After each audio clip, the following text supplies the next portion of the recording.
Rebellions are built on hope.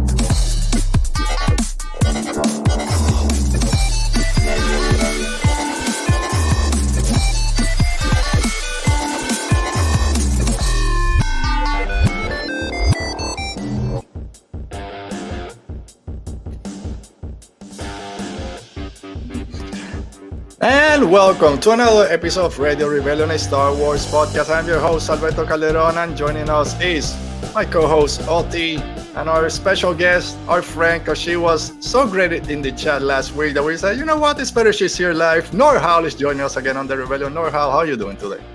Hello, everyone. I'm happy to be here. Hello there. Hello there. All right, Oti, Noor-Hal, again, thanks for being here. It's been a week for Star Wars. What do you got back there? Why are you winding up? Noor-Hal, guess what's behind that book? Oh, no. You can actually see it a little bit better now. Okay. Yeah, I mean, from back there, people won't say anything. It's been quite a week for Star Wars fan. From the end of Celebration, we're still getting, even though we weren't there, it's still getting down from that high of all the announcements. I will go into, in a few minutes, we'll talk about the last couple of days of Celebration, some of the announcements that they made. And then Mandalorian. The episode itself was great. A lot of talk on Twitter that we'll talk about. We'll keep it positive. Nothing too bad. But before we start, I tweeted this out yesterday. I'm going to show it here. So my son drew a Grogu the other day at school. And this is great.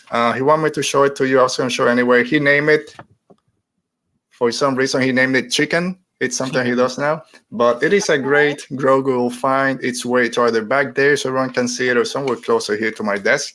But Grogu will be part of our show. And then, this is Star Wars related. I know I'm kind of dragging everything, but my kids have been collecting football cards. And it's not soccer or football as you love out there. It's American sport, the fake sport.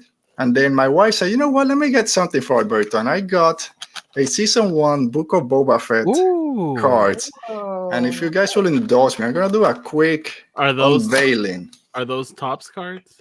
These are, yes, they are Topps, sorry. Okay. So a quick, what do you say, unboxing. So season 1 Book of Boba Fett. There is the great. Yeah, look, my shirt, Boba Fett. Oh, there you go. While you open that, I'll go say hi, hello to the chat. Yeah, start saying hi to the people in the chat. Spies, yes, spies everywhere. Spies. We're gonna talk about the spies. Alan, you are the spy? Yes, I am the spy apparently. Or Matt, that's Boba Fett. Yeah, so Galactic Outlaw, it comes with 6 cards per pack, and there's like 7 more packs. Maybe I'll do an unboxing video later. Thanks for fixing that. So pretty cool. I'm gonna open one real quick. Sorry about all the noise. And of course, I should have brought some scissors because now it won't open. Hi, Mo. Mo, I want to know what happened with the teddy bear. Did you clean it? Is it what's going on? Please let me know. Wow. Dude, the chat's wild. What the hell? Perfect. All right. So real quick, we have Boba Fett's vision. From where he takes that lizard up the nose. What's here? Boba Fett surrounded from the first episode. Okay. And a better camera for unboxing. Reforging the Beskar spear. Kind of might be talking about some forges and the armor in a few minutes. So it's kind of making sense. Concept art of the chase. Oh, from Fennec. Okay. Yeah. And of course, surveying Garza Sanctuary with Fennec Shan, Boba Fett, and the Gamorrean Guard out there. I think those are... and closing in on the train, Laika Bantha. All right, so pretty cool cards. I might keep doing an unboxing later. Let me get this out of the way. But, all right, Oti. Actually, real quick... General Norboni, hi there. That is a good one. I gotta start keeping track of all the names so we can have introductions. But if you're joining us today, thanks for being here. Make sure you like our video, you subscribe to our show.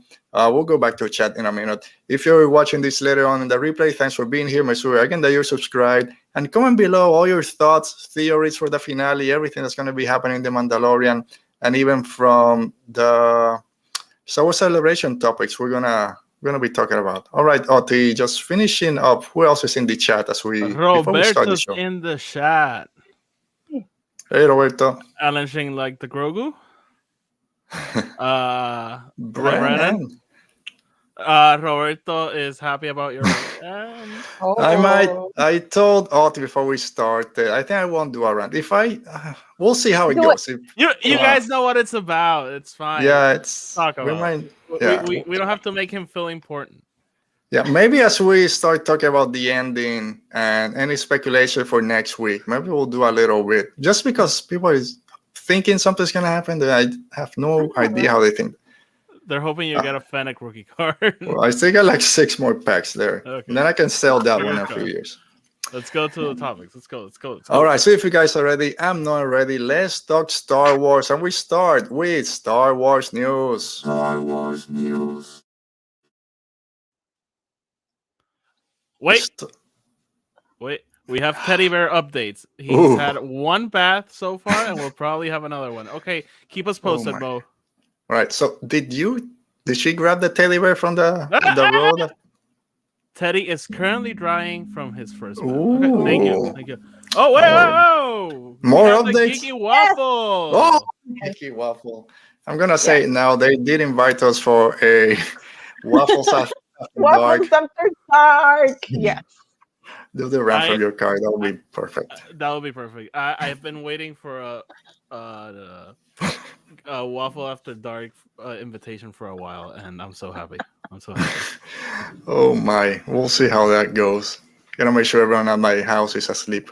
All right, anyway, celebration. Day 3 and 4 came and went, or celebration came and went. We're still kind of coming down the high of celebration. Until we did our show talking about the first 2 days. We didn't get to cover the last 2, and we'll get to those in a minute. But Noor-Hal, just for yourself, your overall impression of celebration as a whole, and then we can talk about it afterwards. So you can mention what was your biggest surprise or the announcement that really got you hyped. Well, I have to be honest. I think from all of it, and like from a holistic point of view, I thought I was enjoying it. For example, I love the Ahsoka trailer. Mm-hmm. I love of course, the long speculated Thrawn reveal that we got. That was fantastic. And I think maybe to the time zone change, but it was amazing to wake up. It's like, oh my God, look at all this. Straight to Star Wars. It was great. Yeah. Yes, to wake up with Star Wars. That was fantastic.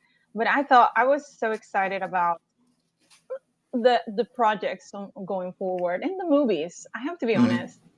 Though, of course, like somebody said on Twitter, until I'm gonna get excited until the moment I have the ticket in my hand and I'm seated there, because we know a lot of things are gonna happen. But yeah, I'm so excited. I'm so excited to have Daisy back, and of course, last Bad Batch episode season and Visions season 2. Hey, that's a lot, and I'm not even talking about the books, the High Republic. So hey, it's a great time to be. It's a great time to be a Star Wars fan, to be honest. Yeah, great time to be a Star Wars fan, especially with Star Wars is supposedly dead, or has been dead for years now. But and talking about the High Republic, Otti, I see over your shoulder the Cataclysm book that you finally picked up. Where I just finished it yesterday. I told you before we started, and I tweeted it out also yesterday. It's my favorite of the Phase 2. If you love the Phase 1 books, especially the big novels, this is very similar to it. A lot of action, a lot of consequences for characters and for the future, even including things in Phase 1 that you understand, like, okay, of course you made this mistake and now this is happening, but I'll leave it there. Talking to a few people so before we can make our review episode, hopefully getting some cool guests. So we'll see how that goes in the coming weeks. But let's go. Noor-Hal, you mentioned it, Bad Batch Season 3 got announced. It's something that we basically knew that this was coming. The way Season 2 ended, we knew that this wasn't just going to be... it would have been a weird series finale. Yes. Yeah. And then they mentioned, I think they're like halfway already making this season. And it comes out next year, right? 2020. Yeah, 2024. Yes. Man, 2024 is stacked. But real quick, Otti, no surprises, right? Bad Batch Season 3 coming, and it's the final season. Yeah. I think that was for me the biggest surprise, but I was also like 3-4 seasons makes sense. So yeah, happy to see it return. Yeah, I mentioned no surprise to anyone. I've been up and down with the Bad Batch. Not my favorite series, but I do enjoy it. And I've said also that I don't love series that go from 6, 7, 8 seasons. So I think 3 seasons is perfect, especially if this is something that they planned already. So they can complete the whole season without it being chopped, or the whole series without having to reconfigure how everything ends. So very excited. 16 episodes most likely. It's going to end pretty great. Probably pretty emotional the way that series is. Noor-Hal, you enjoyed Bad Batch, the second season. Are you excited for season 3? I have to be honest. Yes, I am excited. I'm curious to see. I mean, pretty much, I think that with these characters, and we know what happened with Tech, and we're kind of scared what is going to happen with the rest of the Bad Batch members, including Omega. But hey, yeah, I'm kind of positive and optimistic that some of them can survive. I mean, but I'm interested to see how they're going to wrap that story. But season 2, it was so interesting to see, especially Omega interacting with Tech, with Hunter, with Wrecker. So, and yeah, I mean, I think we saw some of the behaviors like Sid, what she ended up doing. We sort of kind of imagine it was going to end up that way. So I'm interested to see how they're going to wrap that up, and especially what's going to happen to Crosshair due to the ending on this finale. But yeah, I'm really looking forward, and I enjoyed it. It was obviously heartbreaking, but it makes you think of how the story of these characters is being developed during this time of the Empire, So yeah, I enjoyed it. Yeah, and I think they said Fennec Shan is coming back for season 3, so that's always a positive. I watched a potato cam of the trailer, and yes, Fennec. She's there. Also, Palpatine confirmed. Yeah, I mean, he was there. Somehow Palpatine returned. That's what he always returns. Yeah, but he seems to be like involved in what's happening. We'll see. Yeah, I didn't see it, but I saw someone kind of type what he talks with Dr. Hemlock about. Yeah, he's in Mount Tantus, like, hey, we have to get this. Yeah, hurry up! I'm getting old. We gotta hurry this up. They're gonna kill me in like 5-10 years. I don't know. Yeah. All right, Oti, what's the chat saying about Bad Batch season 3? I lost track completely. Just pick. Go from the bottom up and pick like 2. Tech there's a lot of Tech. Sorry, I think he's gone. I know. I like that. I like the spirit. I think he's gone, but hey, if he returns, good for him. No one's ever really gone, even Mr. Star Wars, because we're talking about how somehow Star Wars has returned, even though it died. Nobody, no crime. Oh my god! Reference. Tech is being tortured. Oh my god! No. Thank you. No. Okay. All right, one more. Enjoyed the Bad Batch. All right, so let's go ahead from there. And another season that's coming, and actually it's coming in a couple of weeks, is Vision Season 2. Yes. We got that trailer, and come on, just look at that scene up there. So cool. Dude, I love Season 1 of Visions. This is my favorite, by the way. That one? Yeah, that's the one from Chile, I think. Yeah. So I couldn't grab kind of like what everyone is doing, but blown away by the animation. Even the Wallace and Gromit one that has those racers, have the 3 porta potties for the Wookiee, the human, and the Jawa. So very excited for everything coming from Vision Season 2. Did you see that panel? No. You should watch it. It's probably my favorite panel from Celebration. Okay. It was emotional. They got all the creators to come out. They came out like in groups of 4. So they would come out, talk about their shorts. They would leave the new ones. And all of them it was so awesome to listen. Even that one from Wallace and Gromit, which I was a little bit skeptical. The creator was talking about how it's based. I think she's Polish, and she came to England with her mom. So she made this story about aliens. It was wonderful. It was truly, truly wonderful. Yeah, I heard a couple of snippets, and a lot of it's from colonization point of view and families. From and the one from Chile. Yes. Yeah, so it's like, it's getting out there. I'll tell you why I didn't pay that much attention to days 3 and 4.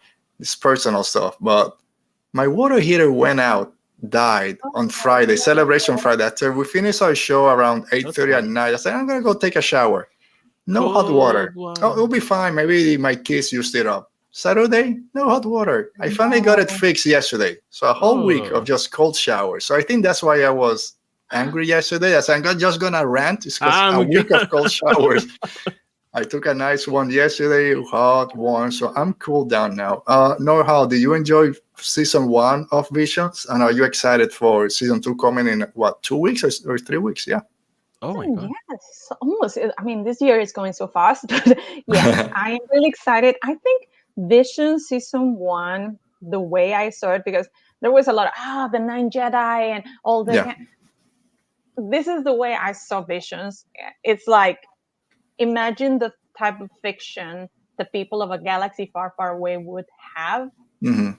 So they would create stories based on the Jedi and that are not real, but they kind of relate to. Yeah. Yeah, I like that. I like that. Yeah. Anything from even when they kind of announced what all these stories were going to be, or the studios, I should say, and from the trailer, anything that popped out that you're really interested in saying, Noor-Hal?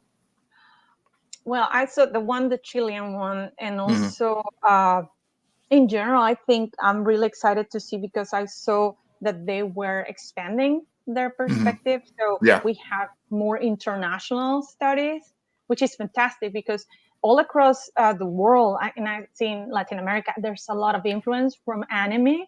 So people, you see all the talent that can be brought up from these places. So yeah, I'm really excited in a general, like, definitely when I see them, I'm gonna be like, I prefer this than that. But yeah, like Geeky Waffle is saying, there's an Indian production company, so it's like I'm excited to see all these different perspectives.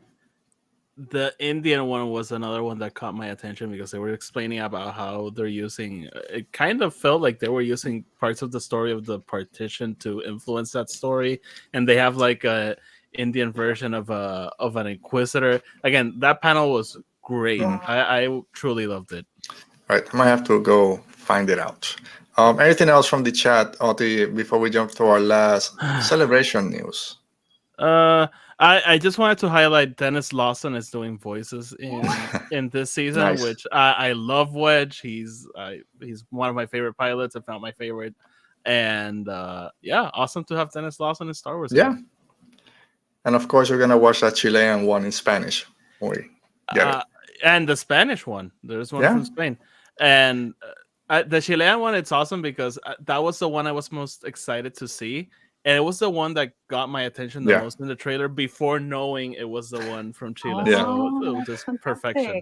I'll go straight into that one when it drops. Yeah, it's can't believe it's gonna be here in 2 weeks. And I think, Oti, you won't be here for our Vision Season 2 episode, unfortunately.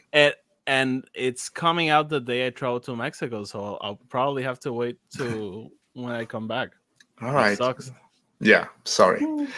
All right, so the final news, we were all waiting for it. Oti, where is going to be Celebration 2025? Is it going to a place that we maybe can go? Called it. You called it. Star Wars Celebration 2025 is going all the way to Japan. Yes. Are you surprised that they're going to do 2 straight years or 2 straight celebrations, because we have that 2-year gap away from the States? Are you surprised about this or no? I am not surprised. No. Okay. You know my thoughts. Star Wars, yes, very American, very rooted in American culture, but all across the world, people love Star Wars, so it makes sense to put Celebration out there and have people who people are complaining about traveling to Japan. Imagine people from Japan having to travel to the States every time a celebration is. So they haven't been there, I think, since 2008. So it's been a while. And in doing my research of this, they've never been to Latin America, like No. Mexico, I know. Argentina. Do one in Mexico. The one in Mexico. So I'm honestly surprised they haven't done more out of the States. They've been to London quite a few times, so maybe London can take a break. But yeah, not really that surprised. Bummed because there's just no way I'll be there. Yeah. But... Yeah, I'll say I was surprised. I know you called it. A lot of people are saying Germany or some other place out there, and I'm like, there's no way they're gonna go too straight, especially with a 2-year gap that they're gonna wait to come back to the States. So I am surprised.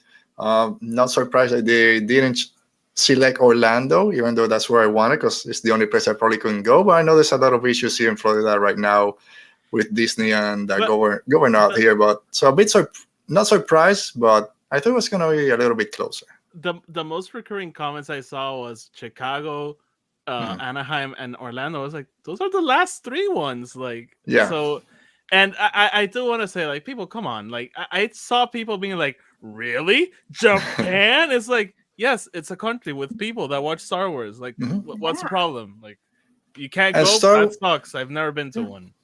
And plus, Star Wars, the first Star Wars vision was all from Japanese anime studios, or at least from anime studios out there. They've been trying to get more into that market. Even what the people complain about them, the marketing they did in China for Force Awakens, or one of them removing Finn just to appease Chinese government or whatever. So they're trying to get that market, which hasn't been a lot of going to the movies in that sense. So it makes sense that they want to expand on that sense, on that area. Noor-Hal, I'm guessing you're not surprised about this. Are you hoping at some point to be able to go to a Star Wars celebration? Yeah, well, it was funny because I just had seen Otis tweet about, I think it's Japan and Germany, and then Japan is like, that's awesome. I hope OT calls on some other topic that we discussed. You're right. I just want to mention Arsu, like 5 minutes before the announcement, was like, "Come on, Oti, for real." But it would. I mean, yeah, we're going. Yuki Waffle. Yeah, that I would definitely love to go, and I've never been in Japan, so. But I agree. We have to understand. Star Wars is international, and same thing. People from across the world to come to the States. Hey, it's an opportunity, but it would be fantastic to see where after that they're gonna plan to do the future ones. Yeah, I saw in the chat, I think it was Michael. Yes, New York 2027, and I think they haven't been to New York, which is wild. It's wild because I mean, I was talking about the largest cities in the States. They've been to Anaheim is pretty much LA. They've been to Chicago, which is the fourth. Yes, we're going. The third largest season, because the fourth largest season is Houston, so they could come to Houston. But New York City is the largest city of the state, so it doesn't make sense. Last thought, I want them to go back to Colorado. That's like the first one, so go back for a big anniversary or something. All right, we'll see. I thought that with the Galaxy Cruiser here, they need more people to start using it. I think they expanded now to 2 departures, if you want to call them, instead of 1 per week. So, hey, who knows? I just thought that by 2025, the Florida governor might be president. So maybe no more Star Wars celebration. Knock on wood. Knock on wood. Oh, dude, you're killing me. No more Star Wars celebration in the U.S. Just get out of here. Don't come anywhere close. All right, I think that we can end our celebration talk there. Thank you, Oti, for ruining it. I have my hot take. What? Oh, yeah, you had a Star Wars hot take for celebration. Let's hear it. There's something I've seen on Twitter constantly that people mention, and I always roll my eyes like, come on, let's be original about this. But Alberto, they got me. And okay. After seeing Celebration, were you were you watching when Hayden Christensen walked out?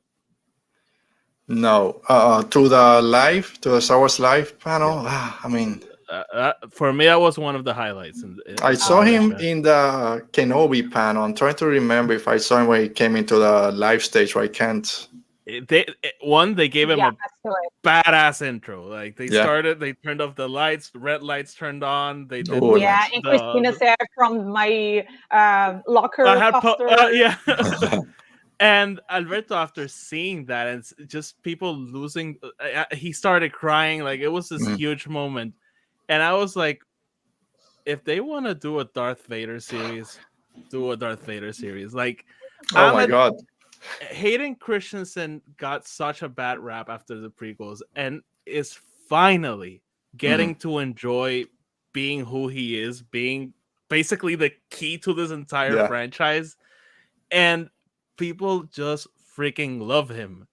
And that's true. More than we can talk creative ideas and what's the story. I don't care. I want to see Hayden Christensen in Star Wars again and again and again. So I just want to put this out. Just imagine a Darth Vader series, whatnot, with Hayden Christensen and bringing Afra to live action. Oh my god! Seeing them together. Oh my god! I was even thinking, like, if you want to do Kenobi season 2 and have them fight again, do it. I don't care. Ruin the first season. I don't care anymore. I just want to see him again. So that's my hot take. I've been rolling my eyes at people talking more Vader, because we get comics every year. But you know what? They got me. I'm on board. Remake the Clone Wars in live action. I don't care anymore. Just bring him in. I think you're too emotional right now. I am very emotional. That's my... For what Luke Skywalker was for that generation, he's for my generation, and I love him. All right. I'm not there with you. I mean, I love Hayden Christensen, and yes, he got a bad rap. I love getting him back in the Obi-Wan Kenobi show. It's a pretty given that he's going to show up in Ahsoka, and we'll see how that goes. If it's a flashback, this is Force Anakin, Force Ghost. Have him be a Force Ghost in the Rey movie. He shows up. Who the hell are you? Like, just keep bringing him in. Yeah, you'll be. It's just a world between worlds. I'm bringing. Yeah, and oh my god, I can't. Probably someone I hate is agreeing with me, but I'll just leave it there. I'm just gonna. I'm taking over chat from So Geeky Waffle is saying hush. But that was before. That was before. Okay. She's still. Stop manifesting bad things, but I think that was something else. But that was from the president, future president. Yeah. I don't know. I want to move away from this, but I'm not going to be against more Hayden Christensen. And it won't surprise me. He's now in every convention that I see that has something Star Wars. He's there autographing, taking pictures. He's great with little Leia. Every time they meet, it's just love. So you see the video of them hugging, I think the day before celebration. They should give us a Star Wars what if. What if those two? Dude, I've always been against Star Wars what if. I'll take one with just them two. If it's more Hayden Christensen, do it. Do it. All right. We gotta move on, and it is time for our main topic, which is Star Wars on TV. The Praetorian.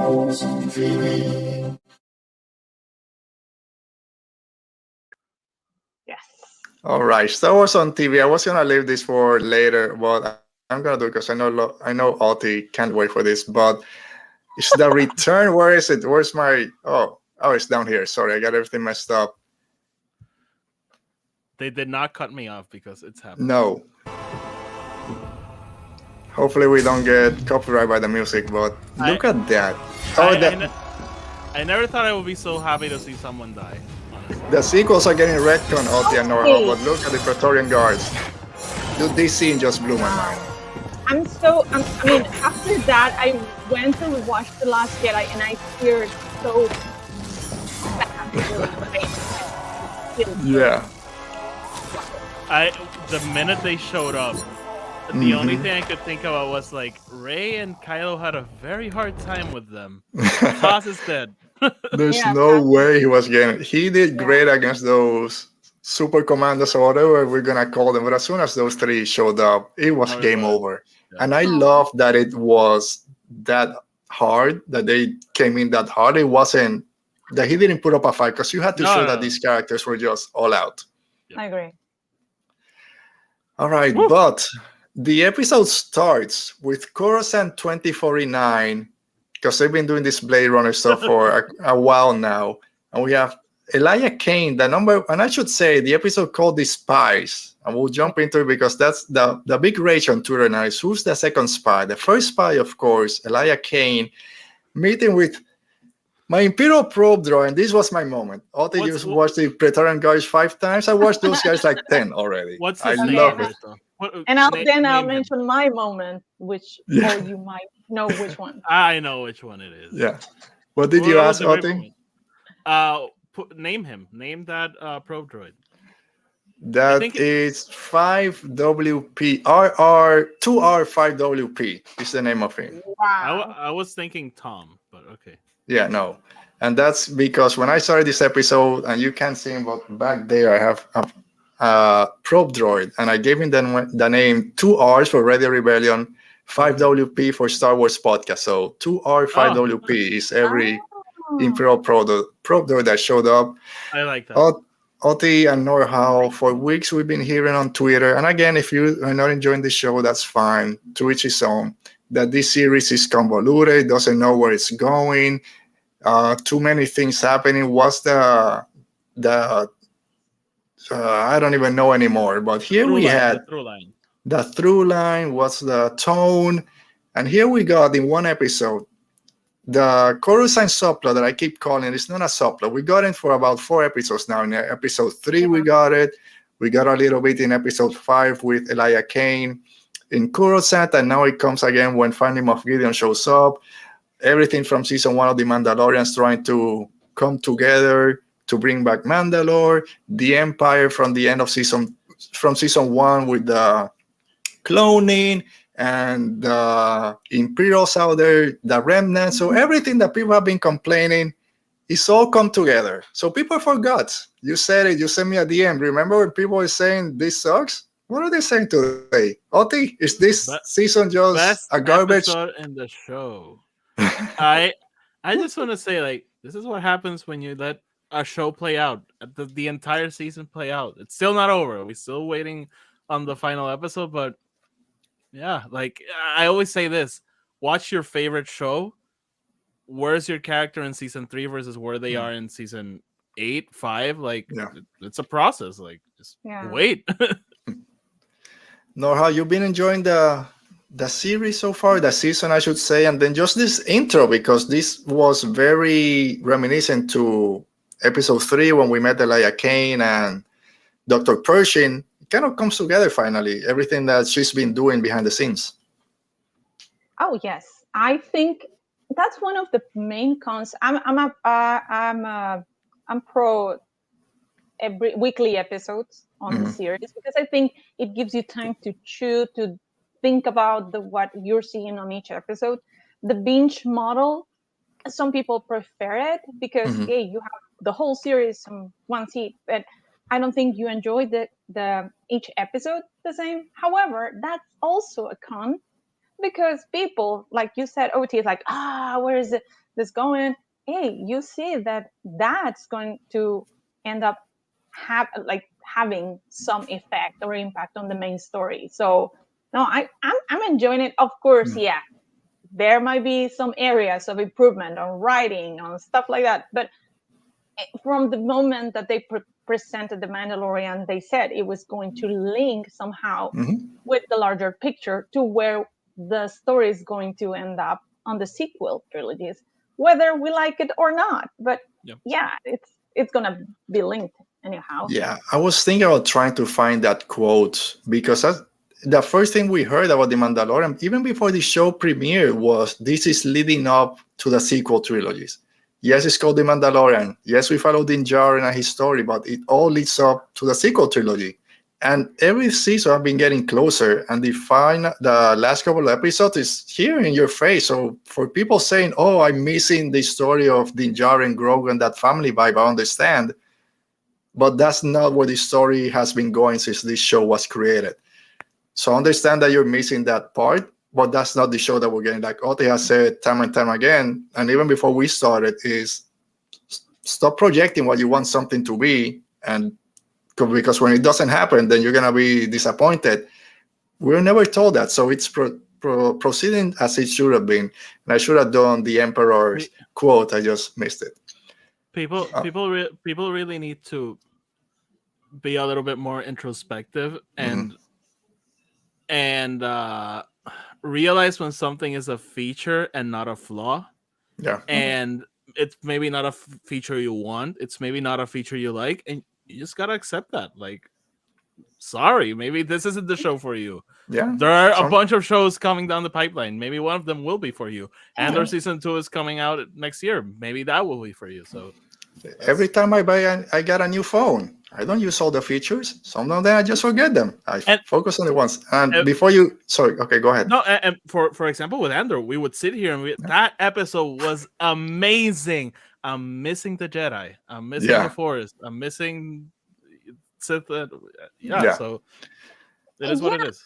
And also one thing is that we learned with Rebels with Dave Filoni how many episodes. Is that a filler episode? The Purgles. People call that episode a filler, and we ended up in the finale. It's like, oh crap, it makes sense. That's where it comes. I'm just gonna highlight a few things first. Thanks again to Amy Guerra for not just don't worry about being late. I can't believe that you were here last week on 2 hours. You were early last week, so from I don't know how many continents away. So thank you, Amy. I'm gonna highlight a few one continent. But she went from one continent to another continent and then here over the Atlantic. Just leave me alone. A couple of comments to something that you just said, Noor-Hal, about retconning. And Michael from the 2x2 Network is saying it's not retconning, it's world building from a certain point as cues. And I think people get so caught up in wanting the story to advance that they think the world building and character development is filler. What the rush? And then just Michael is saying, speaking of rants, I hate when people say filler, wait and see how the entire series plays out. And that's something I've learned that from watching Rebels. Rebels is probably one of my favorite Star Wars TV shows, if not my favorite, just under Kenobi. But I learned on that show, just wait for the season to be over. Things that you thought were filler, whatever, usually comes back to play. So I stopped worrying about it when it comes to Filoni. If he's involved in it, trust the process, as they say. Yes. All right, Noor-Hal, we finally got Moff Gideon and his Shadow Council with a quick mention of someone's father. Brendol Hawks was there. Yeah. Played by Brian Gleason. Yes, the brother, which is great, right? Did you enjoy this Shadow Council? And I know there was someone else from Legends there that I don't, Captain Pelion or whatever. He's in the Thrawn books. Okay. Throne books and then in Rebels. Oh yeah, he's also It was really exciting because I enjoyed the Aftermath trilogy and kind of mentioned on that. My only question was like, okay, where is Ray Sloan? But I thought, well, maybe she's sending Brendol Hawks because at the end of that trilogy, we know that he ended up with them. They exploring the unknown regions to start what's going to become the First Order. So that's what I thought. Oh, he's just standing from her. But it was really good to see that in live action. Like, what? So, Oti, they mentioned Project Necromancer, which again, more indication of what they're trying to do with the Emperor. As you talk about this scene, it seems like Moff Gideon is not a fan of Thrawn. Do you see them coming to a head at some point? I'm surprised by this, very surprised, and I love it. I love the scene, Alberto. I love the scene. I love that they're expanding on what happened after Jakku, because it's been a little bit who went where, who did what. Yeah. But I love that moment when Gideon's like, he throws a dart at Thrawn, but he also throws a dart at the Palpatine thing. Like, we're wasting money and resources on your projects. Like, come with me. I may be And I love how each of them is like basically pulling their way. I'm thinking this will be their downfall and why they can't just rise up again, because they're just fighting against each other and they hit each other. I love, Alberto, that if you're paying Thank you. Oh, I thought you said you loved me. Some of them already have like kind of the First Order uniform with the black, and some of them have the more classical Imperial. I love that. And two more things. Ray Sloan, she wasn't there. She should have been there. I agree, but so should have Thrawn. So I know. Yeah. So not everyone's gonna be. Not everyone who survived is gonna be like, "Hey, I got here." Like, hello, I'm here. And especially because Ray Sloan and the Aftermath trilogy and in the Battlefront the Squadrons, she was kind of visible. To the New Republic. So if Ray Sloan shows up in Ahsoka or I'm gonna start like screaming if it's in the movie, something like that. Last thing, the music in that scene, the transition from scene to the opening credits with the da-dun, da-dun, da-dun. Oh my goodness! I long live the Empire. I was like, yeah, I'm evil now. I had it here. You jump music. Council, we're going from the council to the intro. Also, when the Mandalorians head out, when they're on the boat and the survivors say Mandalorians head out or something, that music is great. And then we just saw when the Praetorian Guard show up. Those three were great. Real quick, Operation Necromancer. I love that they used that with Brendel Hux, which we all know. I know Brendel Hux more from the Phasma novel. Is there a chance that between now and the movie, Captain Phasma shows up? We know she got her armor from the Emperor's Naboo cruiser.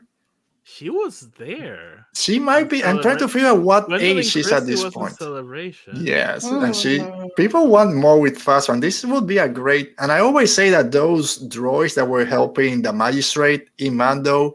We saw them in the Ahsoka trailer. They have a cape that looks very similar to the one Phasma uses. That would be fantastic. So I would love Phasma to show up. Oh, that would be sick. That would so nice. So when you heard, and anyone you can go first, when Moff Gideon said, "You know what? I need more troops. I need more ships, and I need some Praetorian guards." I'm like, what the hell? I perked up, but I didn't really think about it that much. I was like, "Oh, cool! They have them from this point on." I didn't think they were showing up, but I'm like, ooh, okay, that's cool. All right. Someone new is in the chat, I should say. Vine Chan, thanks for being here. Hello. Heard Phasma, I had to jump in the chat. And of course, Mo is saying Gwendolyn wants to be back. Everyone wants to be back on Star Wars. We mentioned bring back Solo, bring back Alden. And that Disney check, I think, is pretty hefty. So it is. Yeah. I mean, I wish it would make its way over here. But like you said, long live the Empire, and then that changed to the Spies. And we'll get to the Spies in a minute. But then we have the Mandalorians. They arrive back in Navarro. I don't have a picture to show now, but I love that light cruiser with that mythosaur in the bottom. I'm like, I need that. I'm going to have to spend like 200.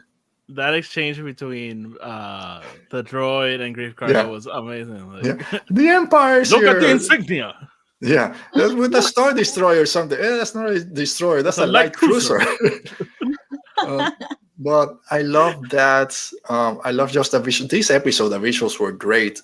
But we have finally the introduction, but the meeting between Death Watch or the Night Owls or whatever we're calling them, and the Children of the Watch. Yes, Noor-Hal, go.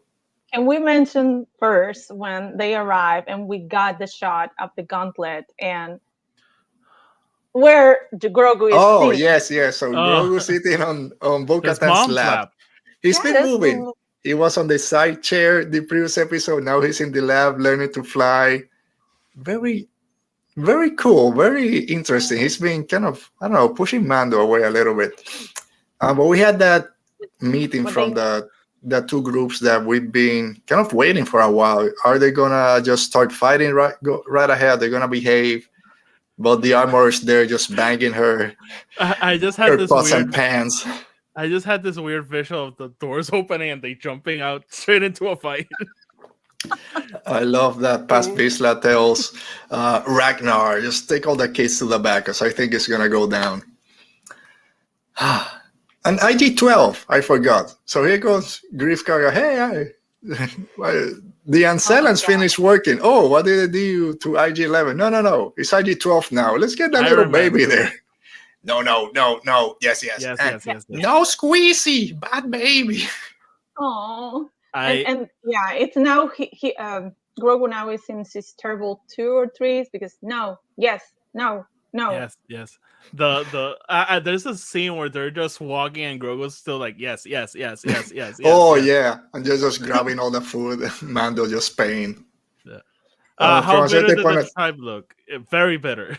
Yeah, can't eat. There's no place to hide, and just. I love the thing I love the most about that joke with yes and no is how they paid it off in an emotional moment later on. That's masterful screenwriting, by the way. So props. Yeah, I've been complaining about the writing. So I was getting kind of okay. I get it. Yes. When is this gonna stop? But yes, it played out great at the end. Yeah, but can we also talk about the Corellian bottle of wine that? What's to Mando? Are you suspicious of that? At first, I was like, "Oh, Corellian." No, he said it's not Corellian. Coruscant. Yeah. It's like, oh crap. Where did he get it from? Are we gonna get a scene where he says, I broke her a deal that will keep the Empire out of Navarro forever"? We'll talk about that at the end. We'll jump into the spies at the end, or if we want to discuss it now, we'll leave it for the end. No, leave it for the end. But yeah, that might be. Where did he get that from? He probably bought it at the liquor store. Yeah, there's someone came to the hyper lane. So then Bo-Katan has one of her great speeches, or the Armorer, I can't remember. I think Armorer started, and then Bo-Katan, hey, we gotta go to Mandalore if we're gonna retake it. Poor Grief Karga said, you finally arrived, my protection is leaving. But then goes, who's coming with me? And half of the tribe said, I'll join. We'll all heading up there. So they go all the way to Mandalore, and they meet some new survivors out there. You're surprised that Din Djarin was there just a couple of weeks ago and seemed pretty bare. And then it's a big planet. It is. We talked about this, right? You always land on one place. It's a big planet. Which I love that they didn't go back to Sundari and we went to another place. I like that. I think they went to Keldavi because according to it's where the Great Forge was. Okay. But yeah. But I like the pirate ship. It was pretty interesting. And then we get all these Mandos, not I say like 10 or something that were left, just being wandering the surface, trying to survive.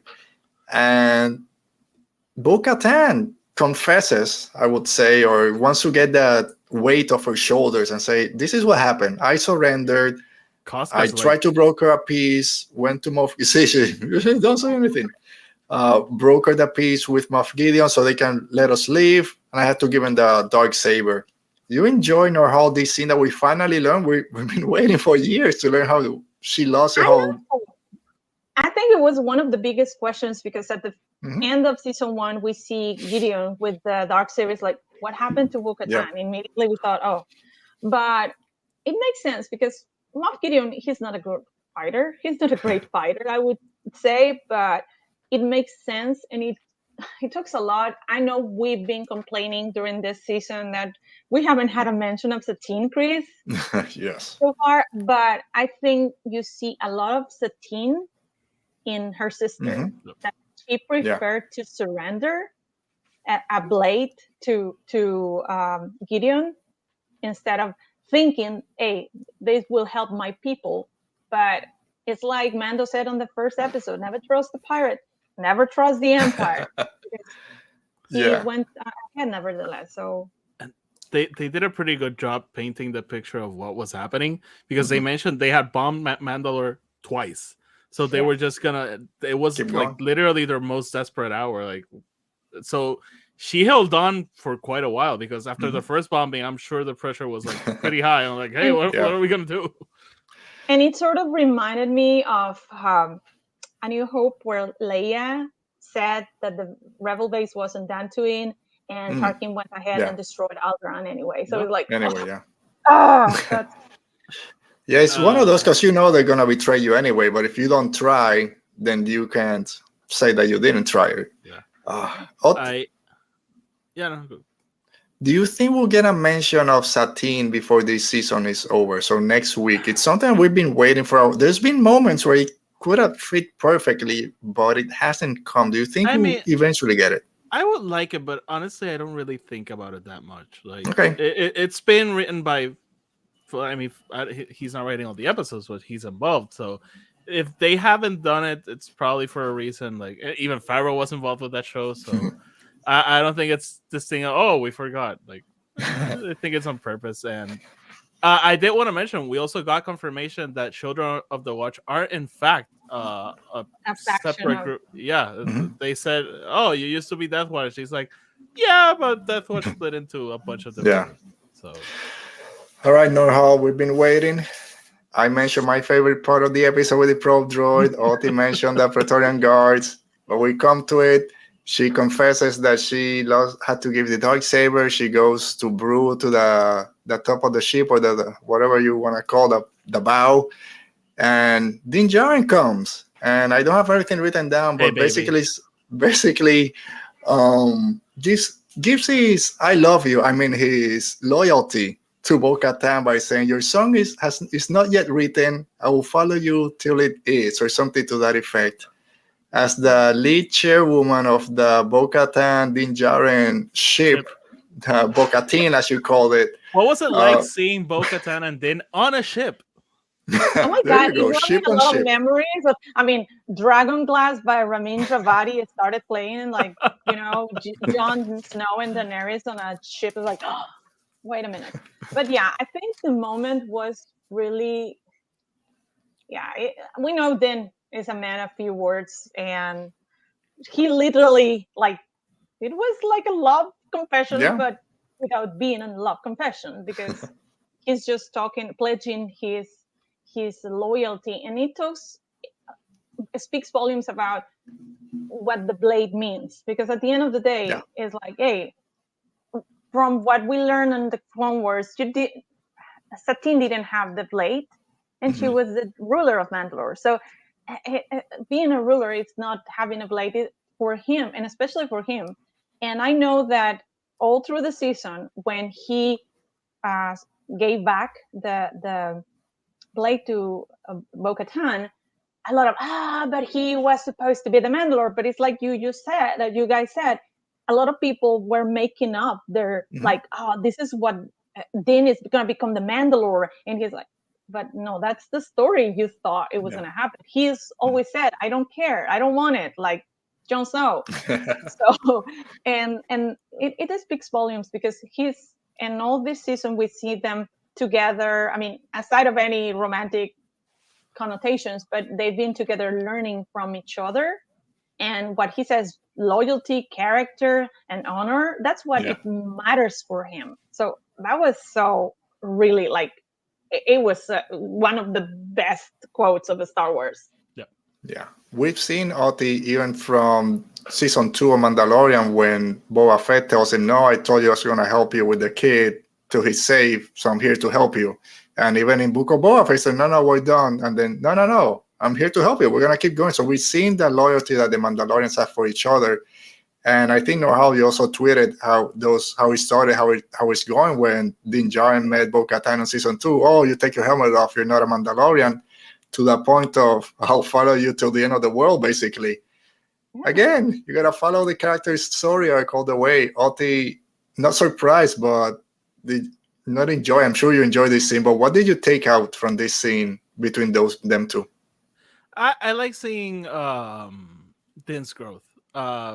Being again, he never had a fascination for the darksaber. The second he has it, he's like, "Oh, you want this? Here you go, take it. I don't care."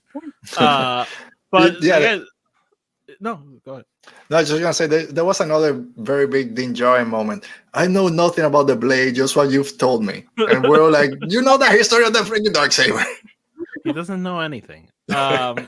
So You know I like to nothing. see his growth, and Again. he's basically saying like, I don't care if you wear your helmet, not wear your helmet. I like you. And it would be so funny if she were like to kiss him. It was like, I like your honor, not you. My boyfriend's in Tatooine. His name is Scott Banff. They have an But open relationship. they're all mingled together. If They're Boba Fett all wants to jump together. in, yeah. But Um, I really like that scene. Yeah, it was great. And then we get another Favreau Filoni Monster of the Week for some reason that showed up to just destroy the ship. I loved it, but there's no reason to have that monster there because there was. Now we don't see him again. I think it was Eckhart's Ladder that posted like, "Great, another monster to move the plot along." But they were like already there, so I don't get the whole thing. I don't get it. But it kind of goes because Bo-Katan did mention at the beginning, oh, the bombing have kind of awakened creatures or something. And maybe comes back at the finale, like the mythosaur that was there for some reason. Hasn't showed up back yet, but we'll see. And we gotta move along because we're just trying to get to the end. Yeah. Just mentioning the armor leaves with a group of wounded. Yes, so the armorer leaves before the battle begins. And now we're just gonna jump straight to it. No, I'm gonna leave it. She just leaves. And at that point, Ote, we've been saying here for weeks, no, she's not gonna betray Bo-Katan. She's here to make sure, trying to rebuild Mandalore, bring everyone together. I don't want to say sure, at least myself. That's what I wanted. Maybe I'm in my old age. I just want people to get along. But at this point, I like, this is too suspicious. I would love if she's just like a very, very sketchy good guy. Yeah, could be. Yeah, it could be. And also, it makes me think because all these discussions about is like, were the guys really sick? I mean, that's where I'm gonna go. Mo, I'm not saying she's the spy. I'm just saying she's the villain. That's she's going. I was gonna wait for a little bit, but this is something we'll talk about it. We'll see. So anyway, so she leaves, and I'm like, you're not making my case easier. What's Amy adding? The Bo. Hey! If Bo wants to like lay down with a bad chick, that's nothing wrong with that. But anyway, she leaves in a very suspicious moment when they go into the Great Forge. And she's been talking about all the fortresses where everything happens. It's a bigger version of this little one that I have here. We're almost there. Okay, check it. I gotta leave. I'll say because suspicious. She saw it last week when she was there for a meeting. Yeah, she was. like, oh but my God. I think that's too easy. And we'll come back to it. I think it's too easy that they're telegraphing it that way. But the big thing, I hear more jetpacks. And we have this Imperial Super Commandos, basically. Very similar to what we saw in Rebels. Yep. I'll start with you. 3 weeks ago, in that episode that Moff Gideon was rescued, there's a piece of Beskar. We talked here about who rescued him. I said it has to be Thrawn. Yep. Thrawn has the Magistrate. He has a Beskar spear. He is the one that rescued or was involved in rescuing Moff Gideon. We see that Moff Gideon and Thrawn apparently don't get along, so my story is short. You said, don't you remember that there were some Imperial-friendly Mandalorians way back? Yeah. And these seem to be very Imperial-friendly Mandalorians, quote-unquote. So I'm going to give it to you. I don't think they're Mandos. I just think they're Beskar troopers. But still, it's Mandalorians, quote-unquote, that are very loyal to at least Moff Gideon's part of the Empire. So I'll give it, you won that round. But this was another great scene, very reminiscent of Rebels and all that jetpacking. The minute Din Djarin goes like, shit, they're wearing Beskar, I was like, they're screwed. Yeah. Wow. But I was very tense watching that scene. Yeah. Although the thing leading into the hallway, I was like, is someone gonna die? And also, it was interesting to see when they got to the Great Forge, and I was here, and then the children I watched, I've never been here. So because they were in Concordia, so it's like, that's interesting to see both perspectives. Yeah, we saw it from Axe Wolves and from Cosca Reeves. We all were here. Kind of basically our childhood was here.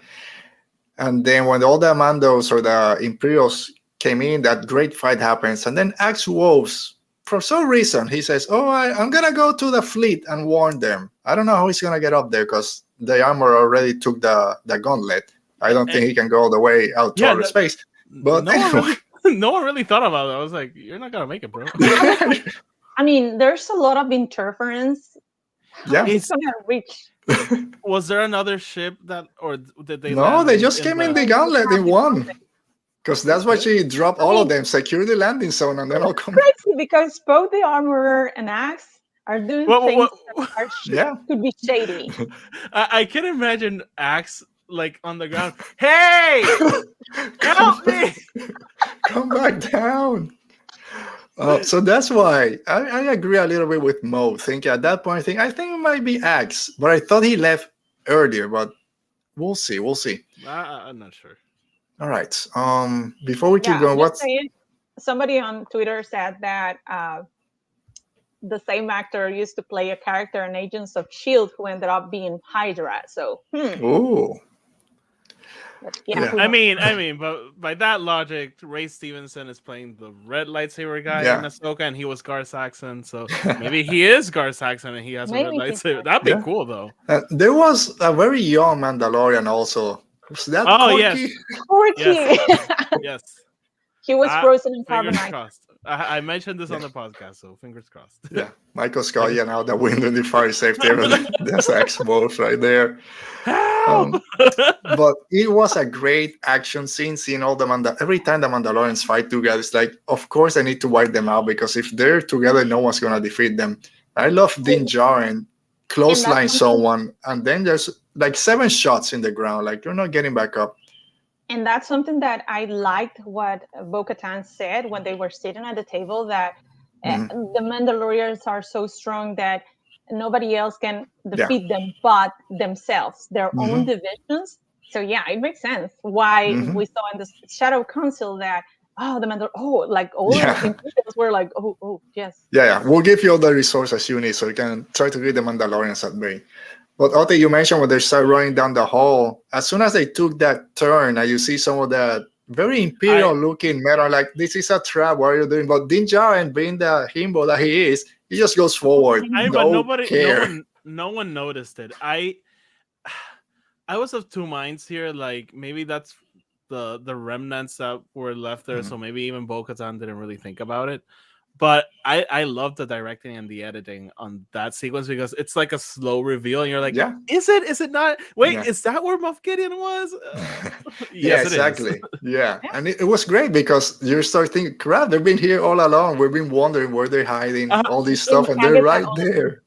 Yeah, and it makes me wonder in that second episode, them being in Mandalore, is that what triggers Moff Gideon to just like bomb Castle Kreese or something? Yeah, because we were wondering where that Imperial Warlord came from and just bombed them. It was like a whole fish. He's like, where? There's no ship. No, they're down there. They're not that far. But let's just go through it. Blaster comes down, Din Djarin's by himself. Moff Gideon, his Dark Trooper armor. Talk about a cool look. A toy that will be out back here. It will be back here at some point soon, I hope. That was talking about great reveals. The horns. That was, and another hint that people might say is the armor because they have similar helmets. I just loved it, and he basically saying and I heard this before. It's I made droids better because I'm inside. By the way, good question. How did Moff Gideon communicate with the Shadow Council with all that interference? Maybe he has to, for work calls, he have to go to his Star Destroyer. I'll be right back. I have to take this call. Yeah. He's got a range extender. Maybe. I'll say it's not. Maybe it is. No, it's not. A spoiler for Cataclysm. But all the other High Republic books, there's always those communication beacons that people keep destroying, or someone is able to tap in and we control it. He probably has some communication beacon out there that only he controls and can. Maybe. But yeah, it's a good question. You never know where he might be. I'm not expecting them to answer that, by the way. I don't care. Really. That's one of those questions that they got better signal. Do you see that top of where the TIE fighters go out? They got space. Look who's here, Lauren Romo. Who's here? Ooh, Lauren. Hi, Lauren. Is Gideon actually Mandalorian? Maybe I should have watched. Like he's a fanboy. I like the whole he's a Mandalorian theory. Yeah, maybe he's maybe we'll get that join me moment between him and Din Djarin. Maybe he's like, hey, we're on the same side. I So, like the baby. You like the baby. I'm yeah, Mandalorian. let's You're raise it together. Mandalorian. Let's get married. So he takes Din Djarin. Finally, he starts using the flamethrower. Then I'm like, what? That was cool. There's 20 Mandalorians, all with flamethrowers. Just burn everyone. It took him a little bit, as always. Great scene. Knocked him down. Take him to the interrogation room. And the others escape. We're not going to give me the dark side. It's not going to happen. Let's get out of here. Everyone's hitting the wall. Poor Grogu's about to cry. But then we come to this scene. Oti, it's coming back again. Oh. And it's past Vizsla's sacrifice. He takes out like 20 of those other Imperials. But then he gets with your favorite music, the 3 Praetorian guards come out and just rail him.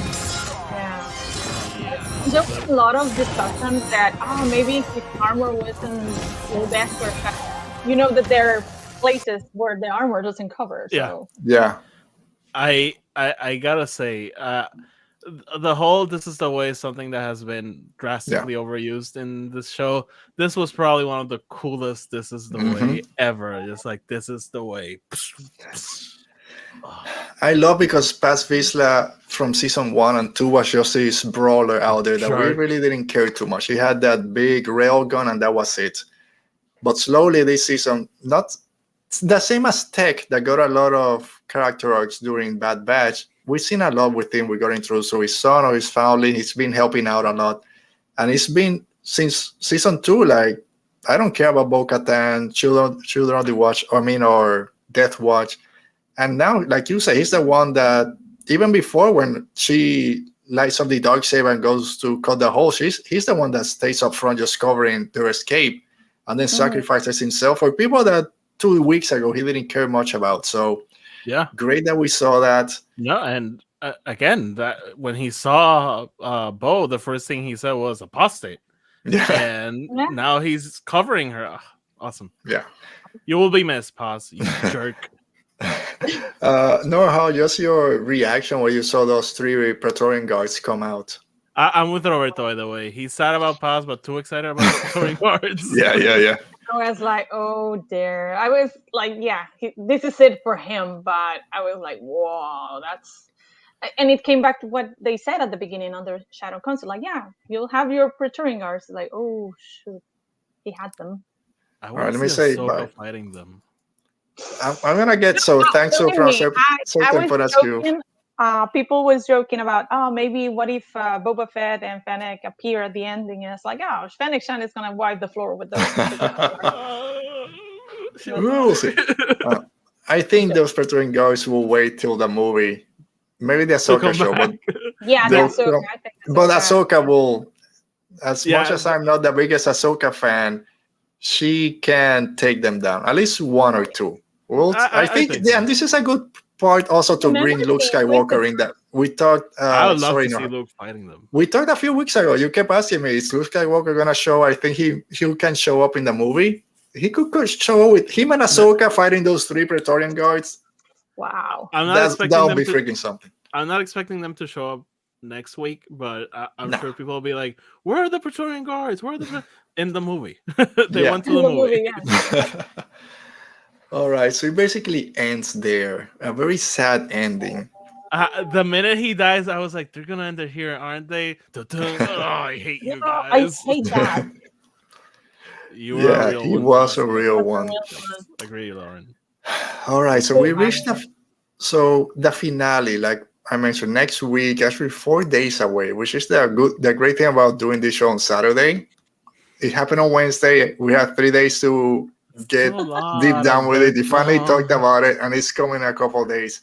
So prediction time. Noor-Hal, you mentioned Boba Fett and Noor-Hal. And thank you. Yeah, there you go. And Fennec Shand, they know each other. Bo-Katan knows them. Is there a chance that Boba Fett might show up with Fennec Shand to help Din Djarin? I want to say yes. I want to say yes too, because we've been talking about how also the character development for Bo-Katan, how her walls have been. She used to think one way of the Children of the Watch, and obviously her perspective has changed. And we saw on season 2 finale her perspective about Boba Fett. Like Mhm. she called him a clone. She Yeah. told him you're not a Mandalorian. So it would be fantastic to see her asking him for help. Of course, Boba Fett is going to be like, no, thank you. But when he hears, Din Djarin is in trouble, he's like, oh, I'm there. Yeah. So it would, and also because Rick Famuyiwa said that it was going to kind of wrap up the plot lines that we discussed on Boba Fett, Book of Boba Fett, and Mandalorian. Okay. But I mean, yeah, I would like to see them appear at some extent. Yeah, I would love for Boba Fett to show up. Makes sense for Boba Fett to show up. Might take him a little bit to get there. I gotta figure out how they're gonna contact him, but I don't care. Just get him there. It's Star Wars. Every time someone's in trouble, it takes them 3 days to come back. Don't you remember with the Carson whole... Teva? I was going to that because there's a comment from Lauren. What about Carson Teva and the Adelphi squad coming to assist? And that's another thing that might happen. I don't know where the N1 is. R5 is close. He can just, hey, we need a little bit of help, and we get Navarro. And we get Seb again. Give me that. What if this starts the war? What if like Rogue One, like an unexpected encounter starts a whole conflict? Yeah. It might be. You can bring Carson Teva here. And bring out the Office Squad. Maybe at the end. They'll show up at the end to help with the TIE fighters. I don't know what's happening in that trailer, but in the Ahsoka trailer, we see Mothma. I'm guessing she's dealing with what's happening. So maybe this is a trigger point. Maybe this is a trigger point. Yeah. And hopefully, do you guys think we can see any other Mandalorians like Sabine? I don't think so. I think they save Sabine for the. So even, we don't need to save her. She's everywhere now. We know that she's coming. I don't know. No, I think she's in Lothal, just like waiting for Ahsoka. Yes. Alberto, does Thrawn show up? I'm gonna say yes. You're jumping my notes. It's 3 notes away. I won't ask any questions. I'm just a guest here. No. You're the co-host. You gotta ask questions. So I'm gonna. So some people have been saying that Thrawn is gonna show up to kill Moff Gideon. I don't think that's gonna happen. I don't think Moff Gideon dies this season. If Thrawn shows up, it might be for whatever reason Moff Gideon is meeting with the Shadow Council again or something, and then Thrawn shows up to kind of put him in his place, and then it goes to the Ahsoka show. So he might show up, I think, just as a very quick end, maybe even as a post-credit scene. He shows up. No more than that. I'm expecting Thrawn to show up. Like maybe how we got that Darksaber reveal at the end of season 1. Maybe that's like the big reveal at the end of this season. Is Luke showing up? No. I'm just. I feel like Thrawn is gonna appear somehow. At one point, I said, he's gonna give him rescue him in some way, but he's gonna be like, now you're gonna be under my sabers or something. Yeah. Right. Before we jump to, go ahead. No, I just want to say, like, I've been very let's not overuse Luke. But the minute they were in that kerfuffle, I was like, they could really use Luke right now. Save Luke for the movie. Before, there's one thing I want to ask at the end, but before, let's talk about the Spies. The show was called The Spy. We know the first spy was Elijah Kane, but everyone, and I'll jump to the chat real quick. So Mo is saying, if the armorer is a spy, he'll be so sad because Paz fully trusted her and sacrificed himself for the Mandos. Roberto is adding to it that's another reason I don't believe the armorer. Who would the children of the Watch follow? Their second leader is dead. Who is that second spy, Noor-Hal? Or are there more spies? Yeah, because it could be one or more. I think there's a network. I'm just saying. It's an interesting to see that the previous episode we saw the Guns for Hire. We had this storyline where the guy who ended up doing the mess with the droids was actually the commissioner. So it was someone closer. Mm-hmm. So I don't know. Under that line of thought, I was thinking maybe Axe. So Axe was, like we mentioned before, it's the one I thought, because he I don't want to say betrayed, but really quickly left Bo-Katan behind just because she didn't have the sword, fought her, it's fighting past Vizsla, even though they kind of made up at the end. I was kind of leaning more to Paz than the armorer. So we'll see. And also, well, in another theory that I saw, it was that perhaps we're the survivors. Hmm. I don't think the survivors, they look pretty beat up. But, I mean, who knows? But I think, like Roberto said, is he someone that it was trusted by Bo would be more hurtful? Yeah. I don't think it's gonna be this, but I have like a big fear that it's gonna be Bo. But I don't know. If I have to bet, I'd say it's Axe because he's a mercenary. I don't trust mercenaries. They just go with the highest bidder. So, and also Simon said that we were gonna find out why he wasn't at the season 2 finale. Mm-hmm. So yeah, Axe Wolf, kind of just jumping into what Roberto also said. So Axe Wolf, like you mentioned, how he wasn't at the season 2 finale. When he showed up last week, me and Oti were, yes, finally he's back and he has a lot to do. Surprised that he was leading them at that point. But just like Roberto said, Cosca Reeves, which was very highlighted on the little bit she had on season 2, she like spoke 2 lines this whole season, hasn't done a lot. I don't know if she can be that spy. I don't think she has the resources, but give her something more. She hasn't done a lot. Michael from the Two Network, he DM me saying, what is if more than one spy? Maybe there's 3, 4, 5 spies out there and just all kind of working differently. So that could also be there. But Noor-Hal, you mentioned earlier that Coruscant wine that Grief Karga gave Din Djarin. I mean, he's asked for protection before. I think he used to be under Imperial protection before when he was working at least with the pirates. Could it be something like that? He wants more protection for Nevarro? Or do you think Grief Karga? I don't subscribe to the Grief Karga theory, but the Lando dilemma. Yeah, it's basically Lando all over again. Yes, no, I think it would be Lando 2.0 again. And I thought to be honest, because there's a lot of theories about what the finale.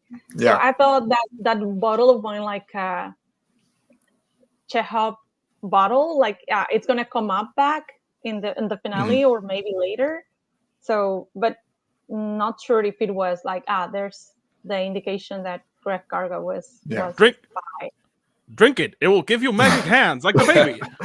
Oh yeah, do the magic hand thing.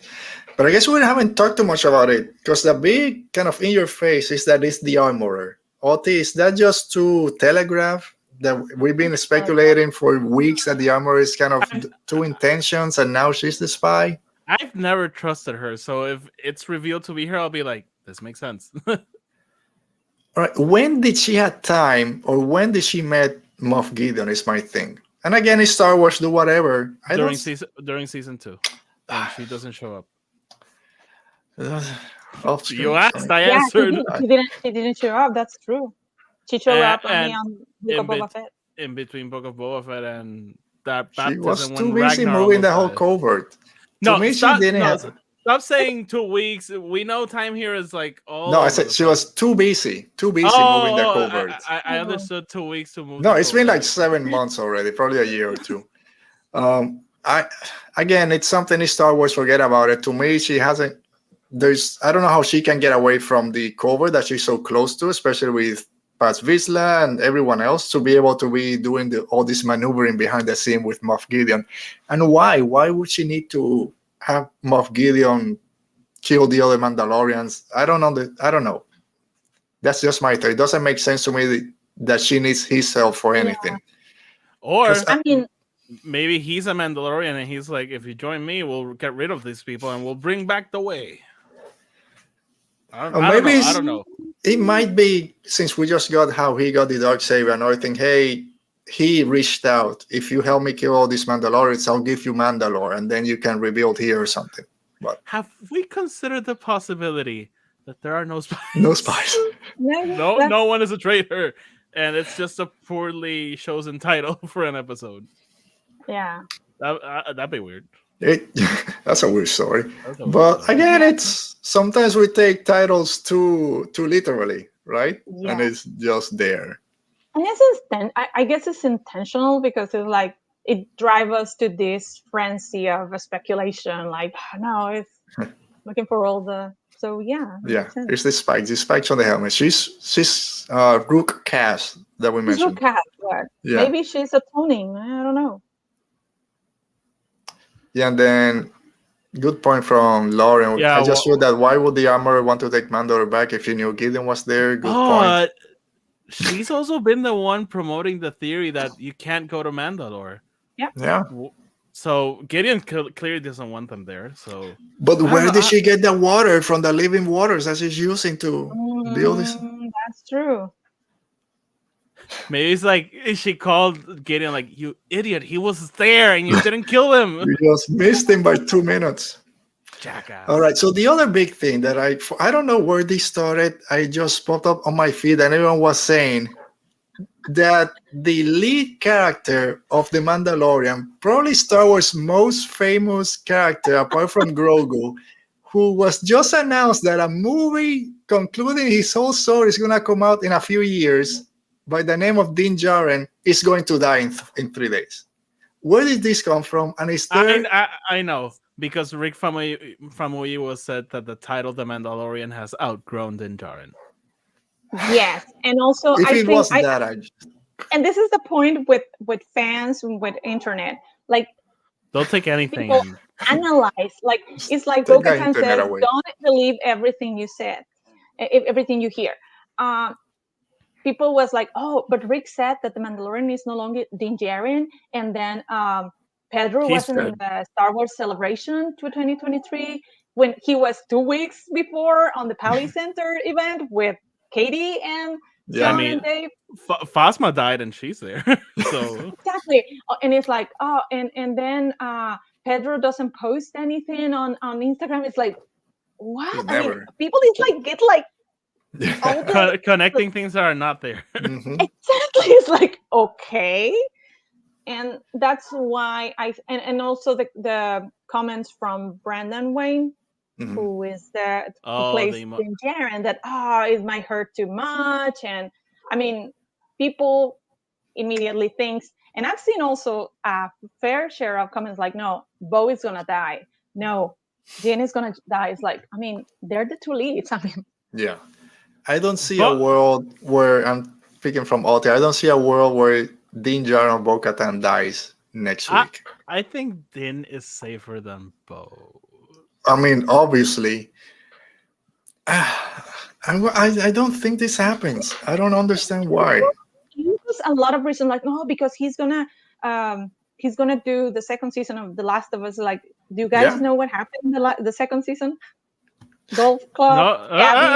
No, I haven't played it. No spoilers. Spoilers. But anyway, I mean, in previous interviews, he said, like you guys said, a movie's coming. Yeah. It doesn't make sense. But I feel, I mean, earlier this year when Quantumania was being promoted, kind of where they were focusing like, oh my God, Ant-Man is gonna die. So I feel like that, like people is getting like that friends. No, they're gonna kill Din. No. Maybe they killed like a random Mandalorian that they think we like. They could. The only thing I thought they could kill ex-wolves, since they lost past Vizsla, kill someone from the other side just to kind of balance that out.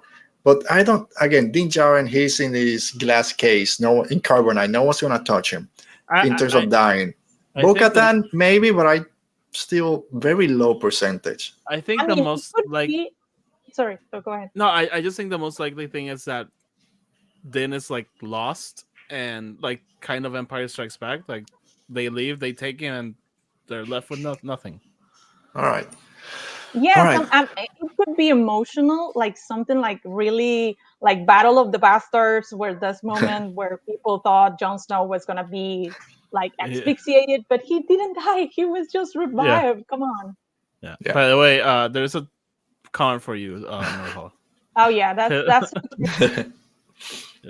All right, let me say hi real quick to Cam Ray for being here. Make sure you follow Cam. He has very fun content on his channel. So as we wrap up, the last thing, so we all agree that Din Djarin is not dying, but another theory is that he's going to be connected to a mind flayer.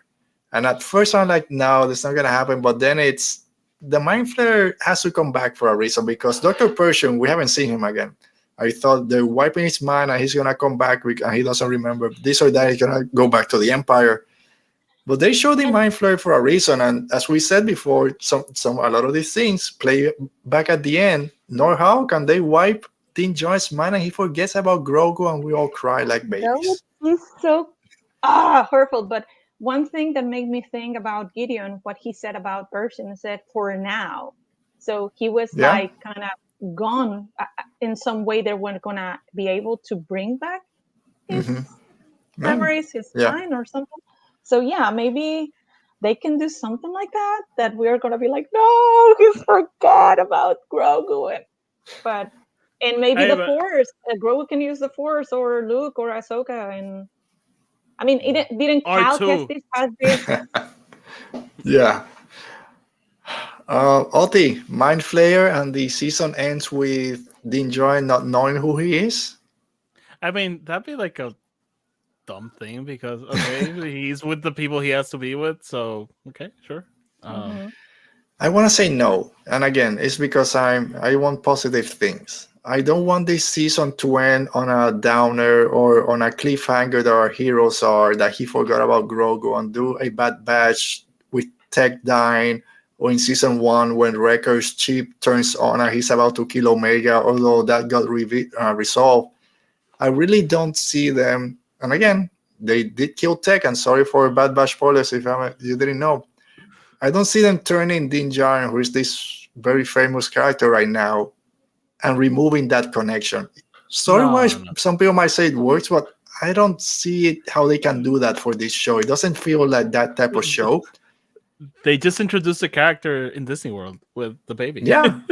Exactly. Just carrying that baby. Yeah, just chucks it. It's going to be some torture, and we're going to say like, oh my God, but yeah. And maybe they're going to be decimated at the point that, hey, they survived, but we had fewer survivors. Yeah. So...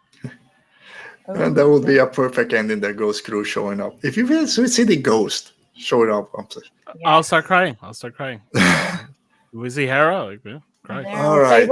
Our favorite war criminal named Chopper. Oh, yo.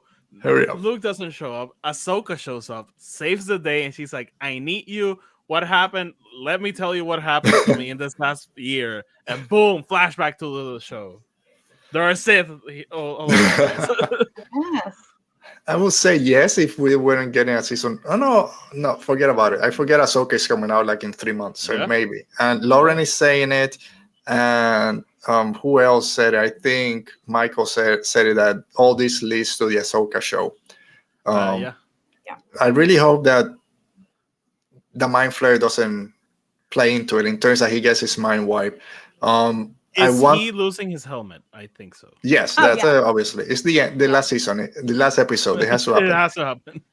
So my only critique, and we'll see how the finale ends, is that there really hasn't been a reason for Grogu to come back. And I know I've ranted about this before. Don't bring him back. I was okay with him the first 2 episodes, but he really hasn't done anything so far. So I don't understand, apart from just a marketing standpoint. But will Grogu use the Force just to help save Din? We haven't mentioned the Mythosaur. Yes. So I think that we're gonna ride the Mythosaur with the Darksaber. Like, give me my boyfriend back. Yeah, it could be with Grogu's help. Yeah, just to calm him down a little bit. Yeah, because he's called the Mudhorn. He's on the Rancor. So rule of 3. So Grogu and Ezra could get along because they both have connections to animals. All right, so we gotta wrap up. But final thoughts, Oti. I want to see Grogu rip things apart. Like, that's if we get that scene. Like, wait, where's my dad? Aftermath. Like, I'm gonna be devastated. All right, so with that, we bring an end to our show. Great episode. Oti, as we start saying goodbye, or actually, Noor-Hal, you're our guest. Where can people find you out there? Well, thank you guys again for having me. You guys can find me on Twitter at Noor-Hal. I have a link tree on my bio with all my different sites and pursuits, YouTube channel, Instagram, where else you can find me. So thank you again for having me.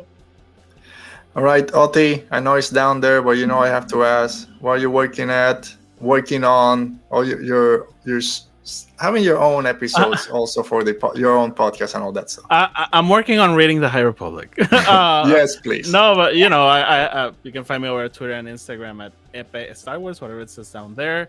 And I do podcasts, I tweet stupid things, and yeah, I do a Spanish show, and I have fun with it. All right. And we're just gonna say Oti won't be here next week, so we will probably record earlier. Still release it on Saturday, but we might record earlier. I don't know if we'll do it live, but we'll record something for the finale. And real quick, just thanks to everyone on the chat. As always, you guys are great. Amy, Cam, Mo, Michael, Alan, Roberto, The Geeky Waffle, From a Certain Point Askew, Lauren, Dale, Brennan, Candace was up there at the beginning. Yeah. Candace, amazing. We have some new people. Bine Chan, thanks for being here. So to everyone, as always, thank you. Stay safe, be safe, and may the force be with you. Thank you. Awesome.